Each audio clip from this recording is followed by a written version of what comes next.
Hey everyone, thanks for tuning in. This is a video for Black Dolphin with his idea that he was talking about. Exactly what you were talking about, bros.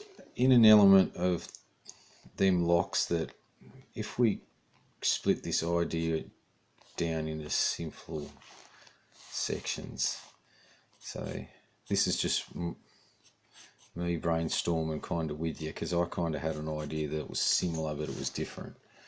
And if we put both of these ideas together, I think that they works out to be an impossible lock to pick, really. So you were talking about having a pin tumbler element with a warded element with a front plate, which is pretty much what one of my ideas was. But let me just explain this. If we take exactly what you were saying and use the disc detainer idea of having to tension a lock from the back, which creates a very difficult, you need a specialty tool. If we put the warded lock at the back and we make this the pin tumbler lock at the front, and I'll make them into nice little pins there, okay. And when you were talking about the front plate, if we made, I'm going to go like this. Okay, if we made this plate here an element as well, okay. So there's also, there'd be very tight tolerances. It'd look like that, okay. In that element there that you see, it has two sleeves kind of inside each other. This element here that I'm describing, it can spin, okay. It spins in another section, okay. That's the front of your keyway, okay. Now, when some of the ideas that have put certain ideas together, what happens is that people end up realizing that they can pick one section, say the sidebars or whatever, and then go back and do whatever needs to be done, and it's done, because the elements can be separated and manipulated individually. If you could get around that and make things have to be manipulated together, it becomes really difficult, doesn't it? So one of the things that I was immediately thinking is that this front plate section, if you made it, like, to explain it, them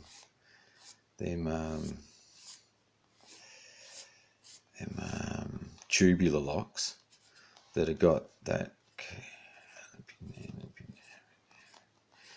and they're pinned up like that. To get into the keyways on some of them and tension it, you've got to get under that shelf and tension it underneath that shelf, in here and sometimes in there. Now if you got there and you made this front disc that spins by itself as its own mechanism, if you made that like a warded lock, so when you design a key, I'm going to run out of room here. When you design a key, we design it kind of like this. It's kind of like a hat, and it's got the pin tumbler section here, and then it turns into a warded key. Okay, so there's your key, right? But if you had two slots cut out of it in strategic places, right? So you've got all the length of that and all the length of that for this cut to be in, and you had a certain element that was in this lock that was like a warded lock. But what happens is that when you put that section into the lock and the key's gone all the way in, what ends up happening is that when you get that section there in the actual key it lines up with this. The disc itself, when it spins, okay, you would have an element inside it that'd be like a watered lock, that actual gap goes through a gate, and the panel that's beside it, that's after that gate, all of a sudden it hits it, and so when that then hits that position in the rotation, it's actually tying itself to the next element.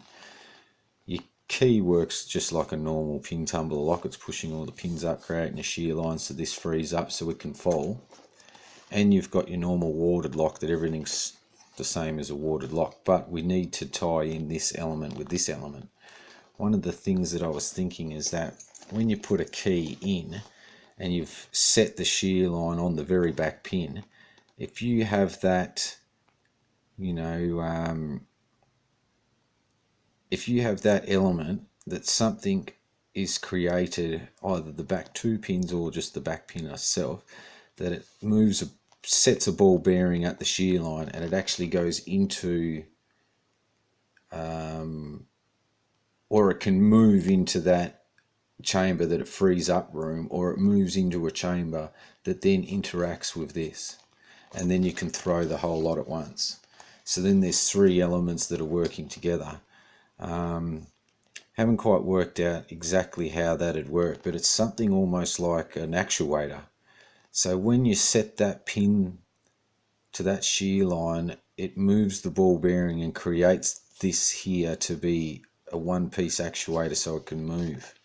So when you see inside a safe and it's got all the discs, and they've got their cut out on the disc, and there's 3 or 4 discs there, when they all finally line up and that pole can shoot down in that, and then as soon as you turn, because the pole's in it, it's fallen in that gap there, and then you can turn the whole thing, and it, you're actually going that way, and it pulls the bolt away from the door.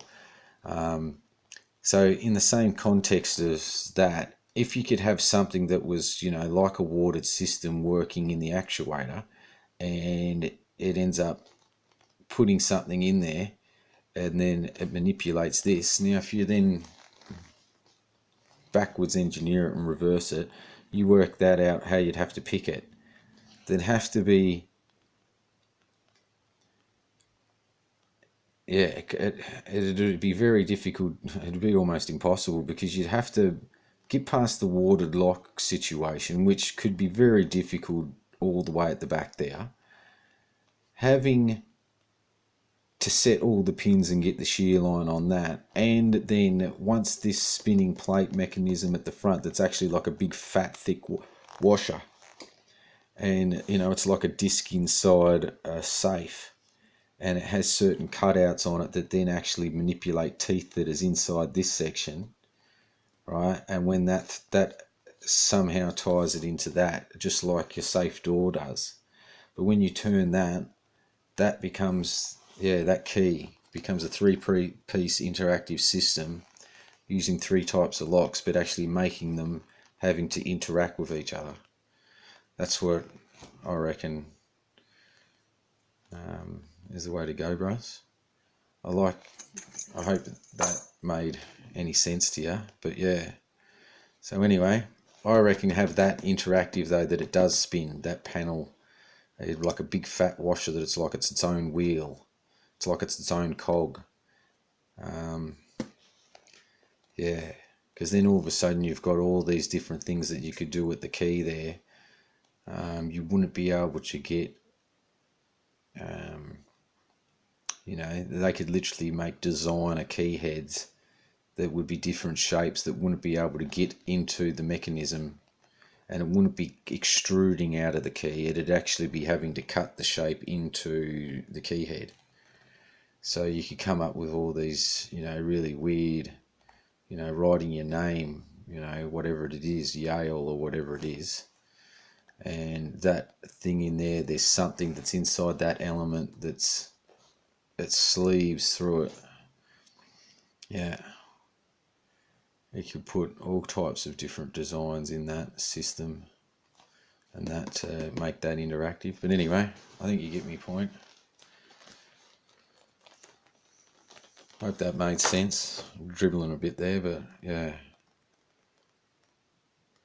Thank you. Yeah, let me know what you think, Black Dolphin.